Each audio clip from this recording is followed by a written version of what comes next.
అమ్మాయిల చేతిలో ఉన్నది 200 రూపాయలే. ఏ బట్టలతో వెళ్లాలో అదే డ్రెస్తో శవాలై కనిపించారు. ఎందుకు చనిపోయారు? ఏం జరిగింది? హత్య అనుకుంటే అందుకు కారణమెవరు? అది డిసెంబర్ 27 వరంగల్ జిల్లా చెన్నారావుపేట ఖాదర్పేట గుట్టల ప్రాంతం.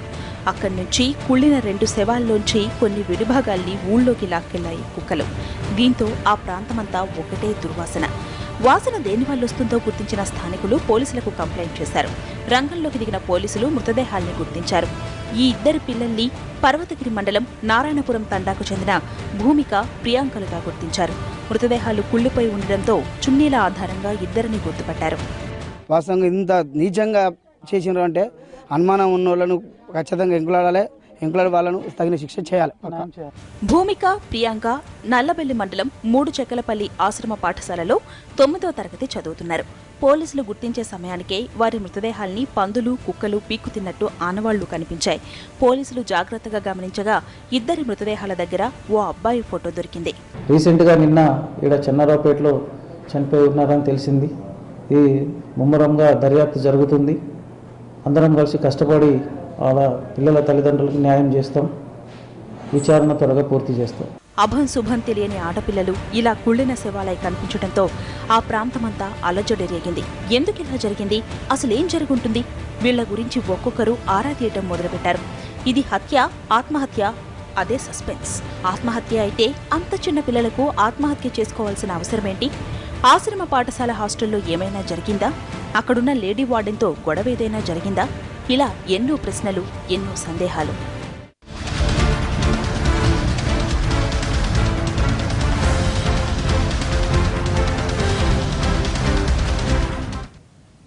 ఈ అమ్మాయిలు కనిపించకుండా పోవడానికి ముందు ఏం జరిగిందే, తరువాత ఏమైందే, బాలికల తల్లిదండ్రులు ఘటన మీద ఏమంటున్నారు?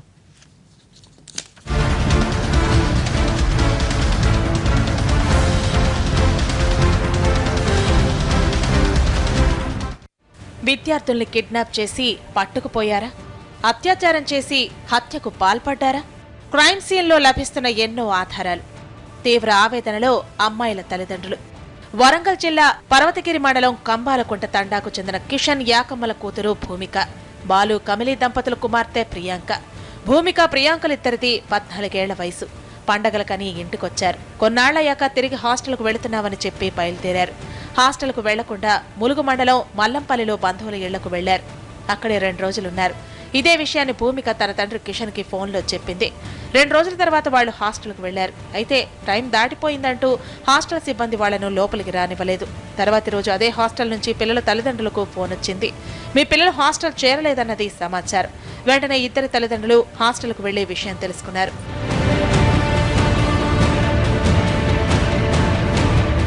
బంధువుల ఇంటి నుంచి నేరుగా హాస్టల్ రావాల్సిన పిల్లలు ఏమయ్యారు? ఎక్కడ దారి తప్పారు? మళ్లీ హాస్టల్కు వచ్చి వార్డెన్ను నిలదీశారు. ధర్నాకు దిగారు. పర్వతగిరి పోలీసులు పిల్లల తల్లిదండ్రులకు సర్ది చెప్పి పంపాల్సి వచ్చింది. అయితే పిల్లలిద్దరూ ములుగు మండలంలో మిస్ అయ్యారు కాబట్టి ములుగు పోలీసులకు కంప్లైంట్ చేయడానికి వెళ్లారు. అక్కడ చుక్కెదురైంది. కేసు నమోదు చేయకుండా పోలీసులు తమపైనే దురుసుగా ప్రవర్తించారంటున్నారు బాధితులు. కావాలన్నా చంపేశారు. ఆ రోజు రాలేదన్నారు. తర్వాత ఒక ఎంపీటీసీ అని వచ్చి నేను బండి మీద ఎక్కించుకుని నర్సంపేటకు వచ్చిన అంటే 3 చెక్కలు వెళ్ళండి, నేను 3 చెక్కల నుంచి తీసుకొచ్చిన అనేది ఎంపీటీసీ అంటున్నాడు. ఆ ఊరు ఎంపీటీసీ కూడా అంటుండు, నేను అక్కడ నుంచి తీసుకొచ్చిన నర్సంపేటలో వదిలేసిన, నన్ను తినిపించిన వాళ్ళకు అనేది ఆయన కూడా చెప్పారు. అంత ఫోకస్ అవుతుందని వాళ్ళు చంపేశారు. ములుగు పోలీసులు కంప్లైంట్ తీసుకోకపోవడంతో నవంబర్ 23న పర్వతగిరి పోలీస్ స్టేషన్లో మిస్సింగ్ కేసు నమోదు చేశారు. అప్పటికే పిల్లలు కనిపించకుండా పోయి 4 రోజులైంది.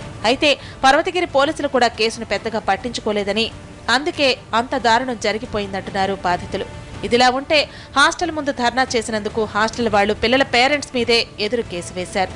పిల్లల మిస్సింగ్ కేసును లైట్ తీసుకున్న పోలీసులు ఈ కేసును మాత్రం సీరియస్ గా తీసుకుని తల్లిదండ్రుల్ని జైలుకు పంపారు. ఈ మధ్య వాళ్లు బెయిల్పై విడుదలయ్యారు.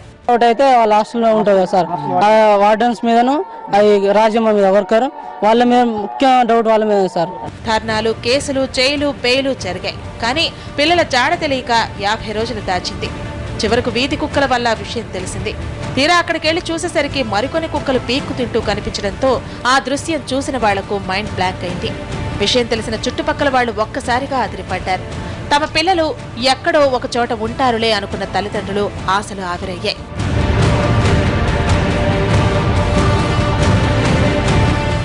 భూమిక, ప్రియాంక తల్లిదండ్రులది ఒకటే మాట.